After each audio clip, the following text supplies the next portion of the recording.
ये लोग बाहर खड़े सबको बैठा दो, एक लोग बाहर उनको ले जाए, एक दो लोग अपने बैठा लो। इन्हीं शब्दों के साथ मैं बड़े बुजुर्गों में कांग्रेस पत्रकार करती है, छोटों को प्यार करती है। जय भीम, नमो बुद्धाय, जय पेरियार, जय बाबा साहब। हमारी बात का ख्याल रखना, आप जिस दिन बाबा साहब को जो है मानने लगेंगे उस दिन आप आपको शिक्षित मान लेंगे और एक क्रांति आ जाए। जय बहुत बहुत धन्यवाद आगे भाई यशपाल जी।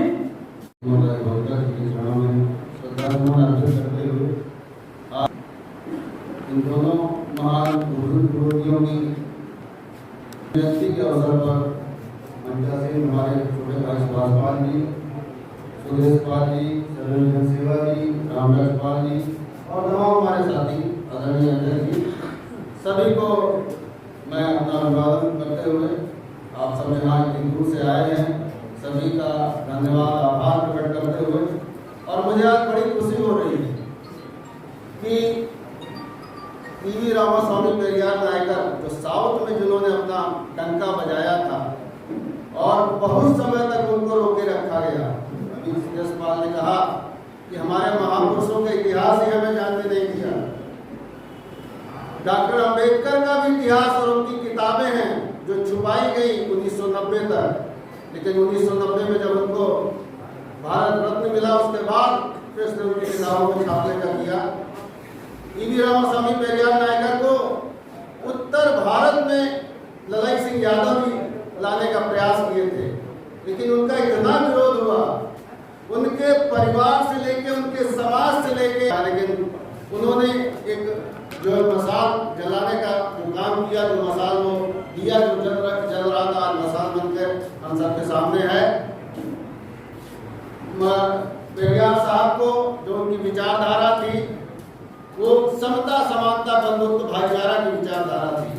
ऊंच नीच को वो समाप्त करना चाहते थे। वो समाज में व्याप्त जो भेदभाव था उसको समाप्त करने की तमाम महापुरुषों से, कबीर से, रविदास से, ज्योतिबा फूले, माता सावित्रीबाई फूले और पेरियार तक आती है। उसके बाद उस विचारधारा का वाहक बनते हैं डॉक्टर अंबेडकर और फिर ललाई सिंह यादव, रामस्वरूप वर्मा, जगदेव बाबू, तमाम महापुरुष इस विचारधारा के लड़ते रहे। लेकिन पेरियार साहब ने जो बीज बोया था, आज मैं देख रहा हूँ तमाम अवरोधों के बाद वो बीज आज वृक्ष के रूप में जो है सामने दिखाई पड़ रहा है। आज और उसमें केवल एक जात नहीं, एक वर्ग नहीं, सभी वर्गों के लोग भाग लेंगे और जो उसके पास होगा उसको जारी करेगा। उसी का बेटा जब ऐसे मन से बैठकर कहता है कि ऐसे धर्म को मलेरिया और डेंगू की तरह उखाड़ फेंकना चाहिए, ना कि उसका विरोध, बल्कि उसका समूल नाश करने की जरूरत है। जो धर्म हमारे समाज में ऊंच नीच भेदभाव व्याप्त कर रहा है, ऐसे धर्म की आवश्यकता हमें नहीं है। तो साथियों, उसी के वारिस उत्तर प्रदेश में भी तमाम अपने का बोलने लगे हैं। हमारे यहाँ स्वामी प्रसाद मौर्य जी, रामलोटन निषाद जी, इन्होंने इस बीड़ा उठाया है। और जब उन्होंने कहा, जो बात उन्होंने रामायण को लेके कही, रामायण का उनको आपत्ति नहीं थी, लेकिन रामायण में जो पंक्तियां हैं, ढोल गवार शूद्र पसनारी, ये सब ताड़न के अधिकारी, उन्होंने कहा कि जब हमारे समाज के लोग, हमारे शूद्र समाज के लोग, महिलाएं, इन सबको ताड़ना की बात जो लिखी है गलत है, तो लोगों की भावनाएं आहत हो गई। हजारों सालों से हमारी भावनाएं आहत कर रहे हैं और तुलसीदास जी ने सैकड़ों सालों से हमारी भावनाएं आहत की हैं। उसका कोई कुछ नहीं। हमने अगर सच्चाई कह दी, हमारी जात को लेके आप अधम कहते हैं, अपमानित करने का काम करते हैं, तो आपकी भावनाएं आहत हो रही हैं। साथियों, अब समाज बोलने लगा है। पेरियार साहब के जो बीज बोया था वो आपको सामने दिखाई पड़ने लगा है। एक रामलोटन निषाद जी भी हैं, एक जमाने में उन्होंने कह दिया क्या कि मैं ऐसे, जिन्होंने गड़ा वो धूप है, जो मानते हैं वो मूर्ख है। यहाँ उत्तर भारत में कह देता है तो एक बार उनको एक पार्टी ने निकाल भी दिया था, लेकिन आज वो विचारधारा फलीभूत हो गई है।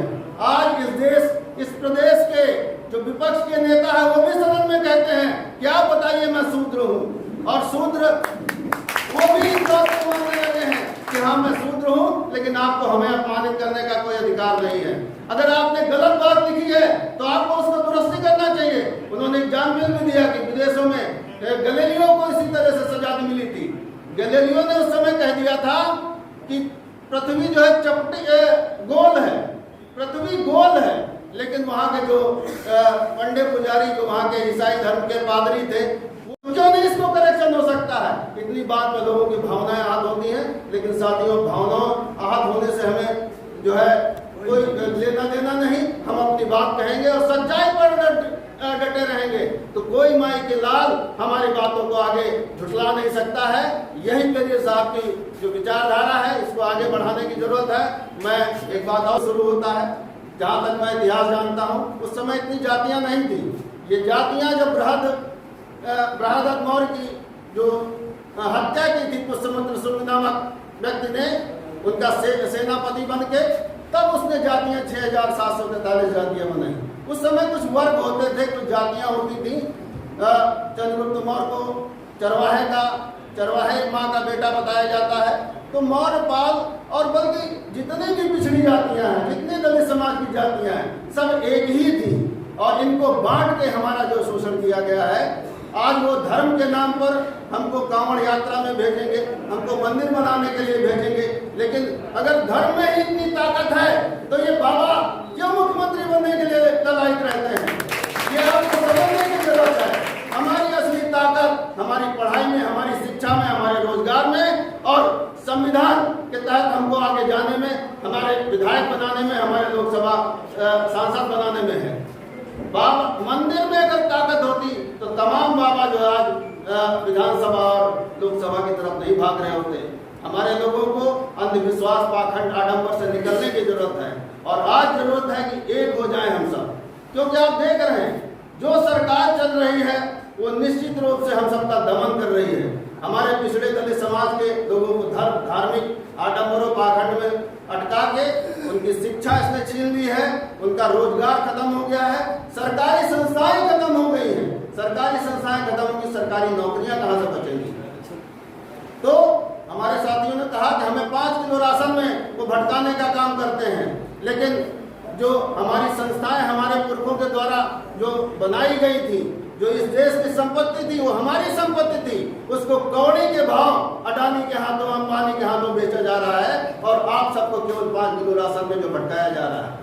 आप सबका सही कहा सुदेश ने कि अगर हम 5 किलो राशन में भटकते रहे तो आने वाले समय में, आज हम सब बैठे दिखाई पड़ रहे हैं मंच में, लेकिन अगर यही व्यवस्था बनी रही तो आने वाले 10 सालों में ना तो आपका कोई अधिकारी होगा, ना ही आपका कोई नेता होगा, केवल आपके भिखारी दिखाई पड़ेंगे। इसलिए साथियों, सजग होने की जरूरत है, एक होने की जरूरत है। पाल, मौर्य और लोधी और जाटव और पासी सब भेद मिटा के केवल आप इस देश के मूल निवासी हैं, इस देश के बहुजन हैं, इस देश के मालिक हैं। आप सब इकट्ठा होकर अगर वोट कर देंगे तो निश्चित है हमारे वोटों से सरकार बनती है, और हमारे लिए जो है हमारे लिए मुश्किल पैदा करती है, हमारे बच्चों का भविष्य बर्बाद करती है। तो ऐसी सरकारों को भी उखाड़ना पड़ेगा। यहाँ से ये संदेशा जरूर जाना चाहिए। आप सब जनपद के विभिन्न अंचलों से आए हैं, पाल समाज के अधिकतर लोग हैं, पूरे बैकवर्ड समाज एक है। और अगर इतिहास उठा लो तो सबका कहीं न कहीं से निकल, चंद्रगुप्त से अभी अरवंशी समाज अपना इतिहास निकाल रहा है, मौर्य निकाल रहे हैं, पाल निकाले, और सारे तमाम समाज निकाले, सब एक ही हैं। और उस समय मौर्य कोई जाति नहीं थी, एक टोटम था, एक चिन्ह, प्रतीक चिन्ह था, टाइटल था। इसलिए सब एक है। जिस दिन ये हम सब समझ जाएंगे, उस दिन ये जो पाखंड और आतंक, जो आडंबर पर चलने वाली सरकार है, इसको भी भविष्य बना पाएंगे, हम आगे बढ़ पाएंगे। इन सब बातों के साथ मैं पुनः प्रिया नायकर, भीमा भाई गोलकर जी के चरणों में नमन करते हुए अपनी बात समाप्त करूंगा। आप सबका बहुत आभार, धन्यवाद। जय भीम, जय भारत। प्रिया साहब को कोट नमन करते हुए, भीमा भाई गोलकर जी को कोट नमन करते हुए भीमा भाई को विराम देता हूँ। जय भारत, जय भीम।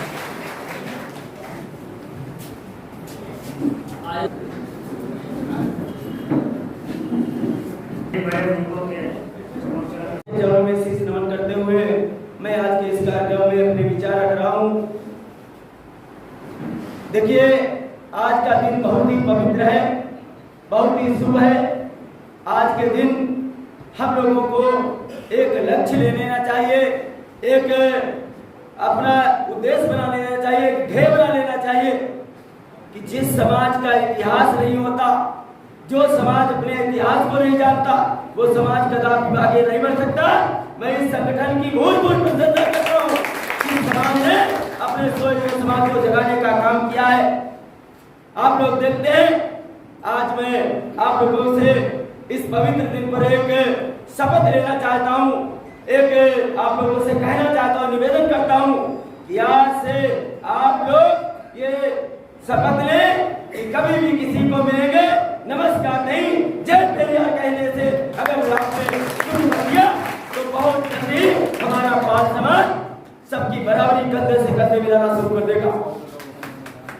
इसलिए आपने देखा होगा, हमारा दलित समाज, हम जाटो समाज की बात करते हैं, जिसके पास आने से लोग, परछाई से लोग नफरत करते थे, आज बुरा मत मानना, गलत मत सोचना, वो अंधविश्वास से दूर हो गया और आप लोगों से भी आगे निकल गया है। इसलिए क्योंकि उन्होंने अम्बेडकर बात को अपनाया है, पेरियार बात को अपनाया, माता अहिल्याबाई के बात को अपनाया है और पुरानी परंपराओं को छोड़ दिया है। अगर आज से हमारा समाज अपने दोस्त से मिले, हाथ मिलाइए, जय पेरियार कहिए, कोई जयराम कहता है, कोई जय भीम कहता है, वो आगे निकल गए। अगर जय पेरियार कहना शुरू कर दोगे तो मुझसे भी आगे निकल जाओगे, ये मेरा संकल्प और निवेदन करना चाहता हूँ। इसी के साथ बहुत जल्द ही अपनी बात को खत्म करेंगे। आप लोगों ने देखा होगा, हजारों वर्ष पहले हमारा समाज यहाँ पर आदिवासी के रूप में कोई समाज धर्म नहीं था, हिंदू मुस्लिम सिख ईसाई बौद्ध जैन कुछ नहीं था। इस जमीन के आप सब मालिक थे। यहाँ पर तिब्बत, एशिया और उत्तरी ध्रुव से लोग आए, वहाँ सूखा पड़ गया, वहाँ से लोग आए, यहाँ जब भूखे मरने लगे तो यहाँ भीख मांगी और भीख मांगने के बाद जब उन्होंने यहाँ के लोग बड़े, हमारे समाज के लोग बड़े दयालु होते हैं, उन्होंने कहा कि रोज रोज कहाँ जाते हो, कहाँ भीख मांगते हो, ये हमारी जमीन पड़ी हुई है, इस पर जोतिए खोदिए बोइए, जब तुम्हारे यहाँ पानी बरसने लगे तो चले जाना। लेकिन वो बहुत चालाक थे, उन्होंने हमारे समाज के लोगों को अंधविश्वास की तरफ ढकेल दिया और उन्होंने कहा कि देखिए ये भगवान है, ये जितना देंगे उतना ही मिलेगा, ये तुम्हारे नसीब में लिखा है। अगर भैया नसीब में लिखा तो पढ़ने की जरूरत क्या है, खेत करने की जरूरत क्या है, वो तो लिखा है, मिलेगा ही। ऐसा दिमाग, अपना दिमाग हमारे दिमाग में घुसेड़ दिया और हमारे पूर्वज यहाँ के राजा थे, उनको गुलाम बना लिया और खुद यहाँ पर मालिक बन बैठे। आज उसके बाद में मैं नाम लेने से गुरेज नहीं करता, जिससे तो कुछ कंधे लेकर के डीएम बनेगा, कोई जवाब खान नहीं करेगा, वो चपरासी से लेकर डीएम बनेगा, कोई गठरिया प्रधान से लेकर के प्रधानमंत्री बन सकता है। ऐसा संविधान बाबा साहब ने दिया है। और उसके बाद रामास्वामी पेरियार से प्रेरणा लेकर के मैं आपसे कहना चाहता हूँ, कल 18 तारीख को संविधान